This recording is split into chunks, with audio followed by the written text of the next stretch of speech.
AFC Asian cup 2026 শুরু হতে যাচ্ছে অস্ট্রেলিয়াতে শুরু হতে যাওয়া এশিয়ান কাপে কোয়ালিফাই করতে হবে বাংলাদেশ ফুটবল টিমকে, যেখানে বাংলাদেশ টিমকে খেলতে হবে তিনটি ম্যাচ, যেখানে বাংলাদেশের প্রতিপক্ষ থাকছে বাহরাইন, মায়ানমার এবং তুর্কমেনিস্তান।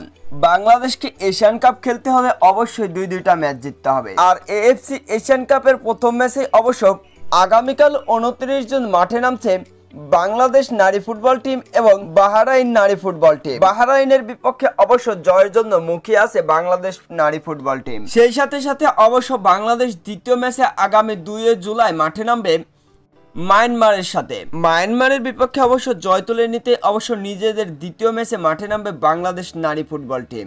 এএফসি এশিয়ান কাপের কোয়ালিফাই নিজেদের শেষ এবং তৃতীয় ম্যাচে মাঠে নামবে আগামী 5 জুলাই তুর্কমেনিস্তানের সাথে। 5 জুলাই অবশ্য তুর্কমেনিস্তানের সাথে জয়ের লক্ষ্য নিয়ে মাঠে নামবে বাংলাদেশ নারী ফুটবল টিম এবং তুর্কমেনিস্তানের থেকে অবশ্য বাংলাদেশ নারী ফুটবল টিম বেশ শক্তিশালী এবং সমৃদ্ধ।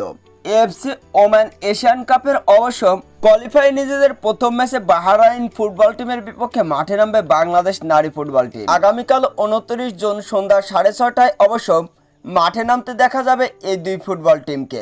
নিজেদের প্রথম ম্যাচে অবশ্য জয়ের লক্ষ্য নিয়েই মাঠে নামতে যাচ্ছে বাংলাদেশ নারী ফুটবল টিম। তো বন্ধুরা, বাংলাদেশ নারী ফুটবল টিম তারা কি পারবে বাহরাইন এই নারী ফুটবল টিমকে হারাতে?